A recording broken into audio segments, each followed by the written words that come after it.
Yuk kita baca pagi hari ini dari Kejadian pasal 3, ayat yang ke-17 sampai dengan ayat yang ke-19.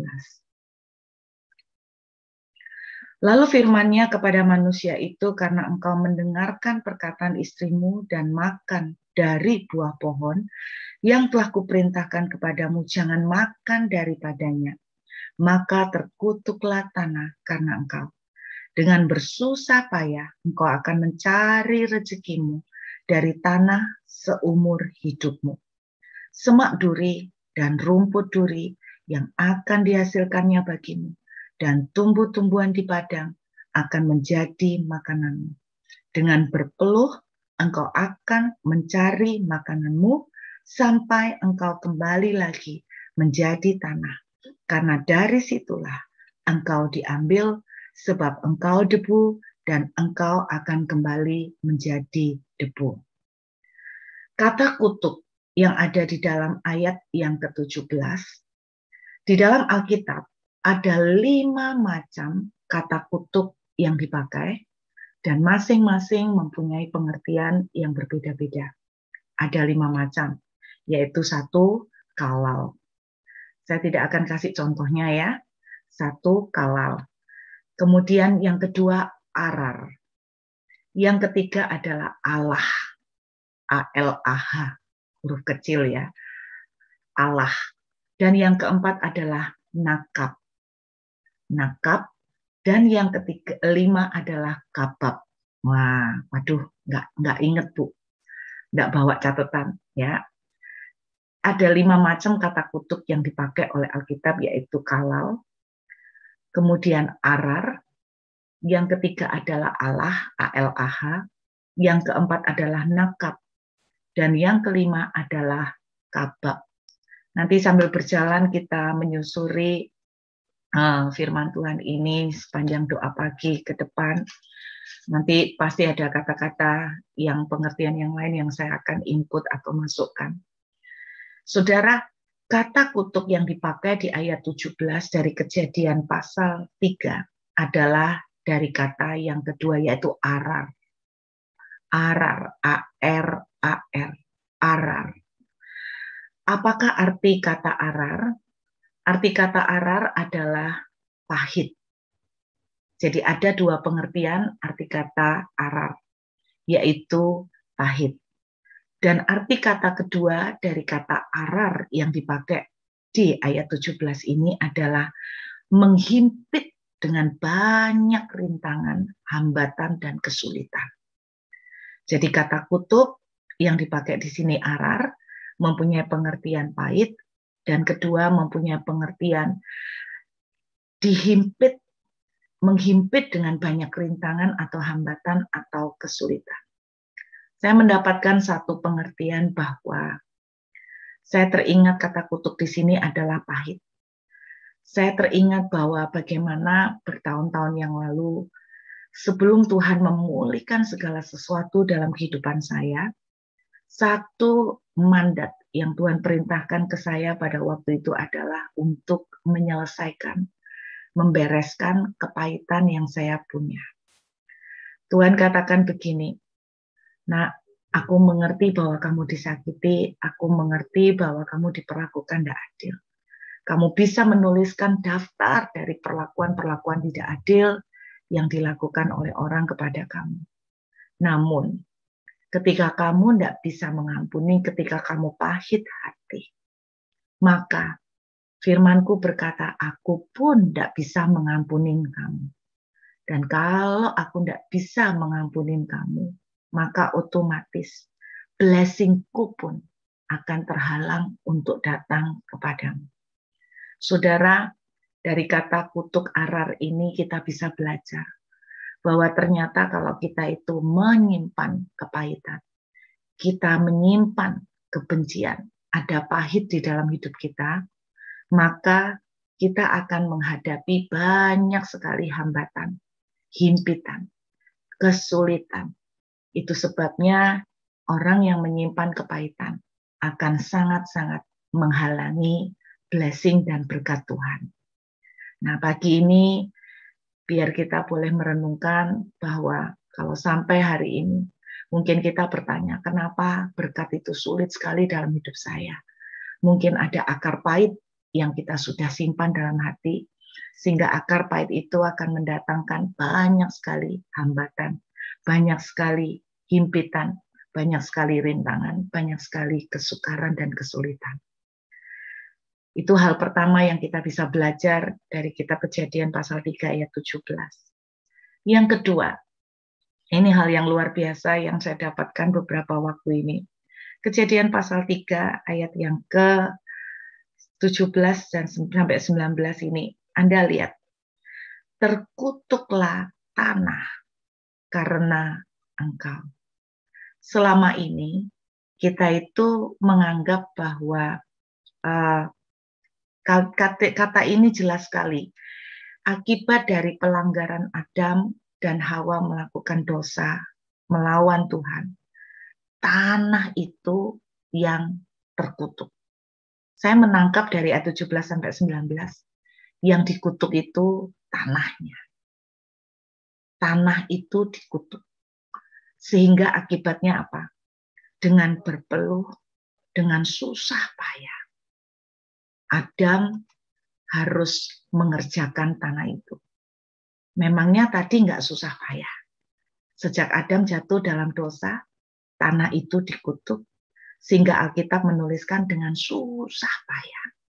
Nah, menariknya, kita lihat ayat 19, saudara ya. Ayat 19, perhatikan. Dengan susah payah, kata Alkitab, dengan berpeluh. Karena tanah itu sejak Adam dan Hawa jatuh dalam dosa menjadi dikutuk. Banyak sekali kesulitan, banyak sekali hambatan. Karena tanah yang kita kerjakan ini terkutuk.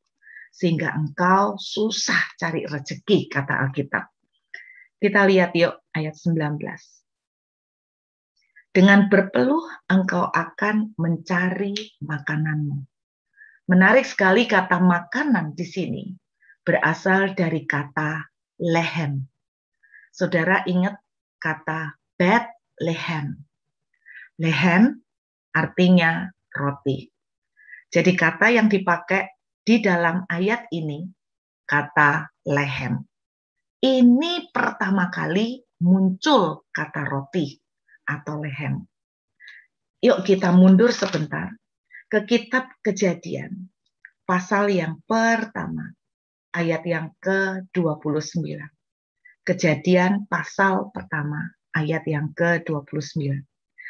Berfirmanlah Allah, lihatlah, aku memberikan kepadamu segala tumbuh-tumbuhan yang berbiji di seluruh bumi, dan segala pohon-pohon buah yang buahnya berbiji, itulah akan menjadi makananmu. Di dalam versi bahasa Inggrisnya dituliskan, Tuhan memberikan kepada manusia itu buah-buahan dari pohon-pohon yang ada di bumi. Anda lihat, ada kemerosotan yang terjadi dari Kejadian pasal 1 ayat 29 ke Kejadian pasal 3 ayat 19. Sebelum Adam dan Hawa jatuh dalam dosa, mereka mendapatkan makanannya dari buah-buahan, dari biji-bijian, dari hasil pohon-pohonan yang ada di sekeliling mereka. Dengan kata lain, mereka tinggal ambil, mereka tinggal comot, saudara. Tetapi dalam ayat yang ke-19 dari Kejadian 3, tadi kita lihat, terjadi pergeseran.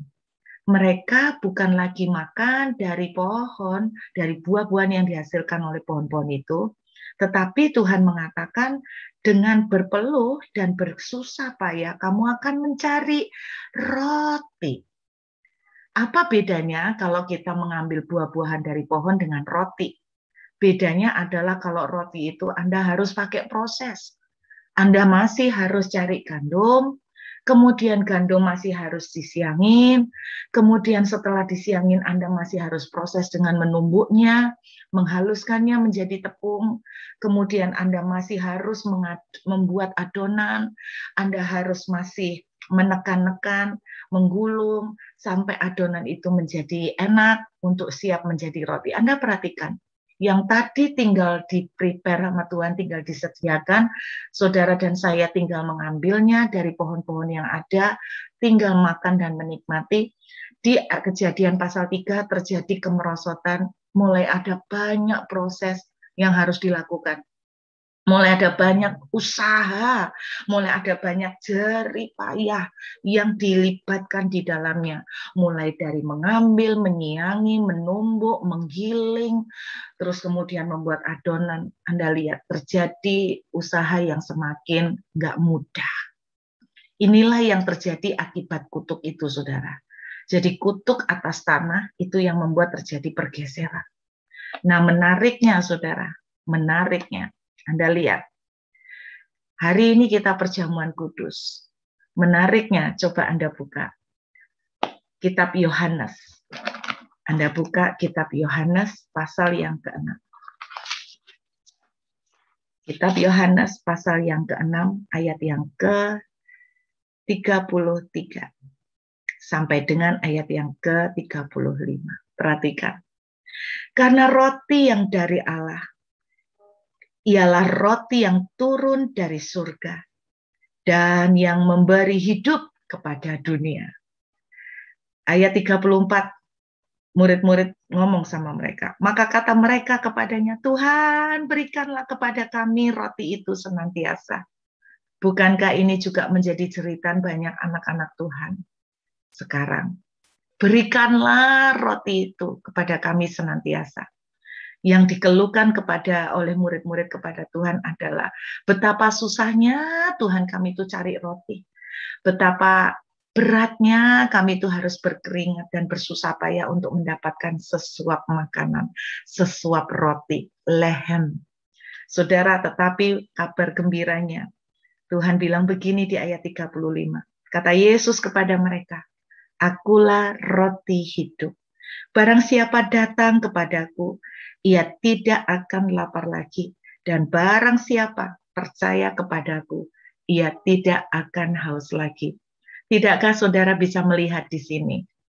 Ketika Adam dan Hawa jatuh dalam dosa, itu membawa tanah itu terkutuk. Semua yang tadi disiapkan Tuhan dengan kemurahan yang berlimpah-limpah, dengan kemudahan yang dahsyat. Saudara melihat Adam dan Hawa tinggal menikmati segala akses yang ajaib itu. Karena Adam dan Hawa jatuh dalam dosa, akses itu menjadi terputus. Sehingga Adam dan Hawa dengan berpeluh berkeringat harus mengais makanan, harus mencari rezeki, harus mencari makanan dengan mengolah dengan susah payah. Belum lagi nanti rotinya jadi bantat dan sebagainya kan saudara. Belum nanti rotinya jadi mengeras. Betapa susahnya mereka harus mengusahakan itu. Tetapi kabar gembiranya, oleh kematian Yesus, saudara perhatikan ayat 35, bahwa akulah roti hidup, akulah lehem itu. Akses yang terputus, yang terjadi pada Kejadian 1 ayat 29, disambung lagi oleh kematian Tuhan Yesus. Pernahkah saudara berpikir kenapa Yesus itu pakai kata akulah roti hidup?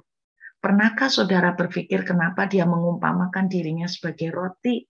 Karena ini terkait dengan Kejadian pasal 1, terkait dengan Kejadian pasal 3. Karena kehidupan manusia akibat dosa, tanahnya telah terkutuk. Tetapi Yesus mati dan Yesus akan berkata begini, Nak, karena dosa dan pelanggaran Adam, tanah itu telah terkutuk. Sehingga engkau mencari roti, engkau mendapatkan roti dengan setengah mati sampai habis-habisan. Tetapi dengarkan, bukankah Alkitab mengatakan Yesus adalah Adam yang berikutnya? Bahwa ketika dia datang, dia membangun kembali, dia memperbaiki, dan dia memulihkan akses itu. Sehingga kita boleh menikmati roti atau lehem dengan segala kemurahan yang ajaib oleh kematian tubuh, oleh kematian Yesus di atas kayu salib. Hari ini, mari kita datang dengan iman percaya bahwa ketika kita melakukan perjamuan kudus, bukan kebetulan, bukan sekedar milih, Tuhan berkata, akulah lehem, akulah lehem. Saudara, dia memberikan kepada saudara dan saya sebuah akses pemulihan yang luar biasa. Sehingga apa? Kejadian pasal 3 yang tadi, tanah itu terkutuk sehingga dengan bersusah payah engkau mendapatkan lehem. Tetapi hari ini Tuhan berkata, inilah lehem yang dari surga. Aku memberikan lehem ini kepadamu. Saya percaya pagi ini ketika kita mengangkat roti dan anggur, kita mengambil dengan iman percaya bahwa kita menerima lehem. Kehidupan kita dibebaskan dari kutuk. Kutuk apa? Kutuk atas tanah. Sehingga kita menerima lehem. Ada favor Tuhan terjadi untuk menyediakan lehem roti buat saudara dan saya.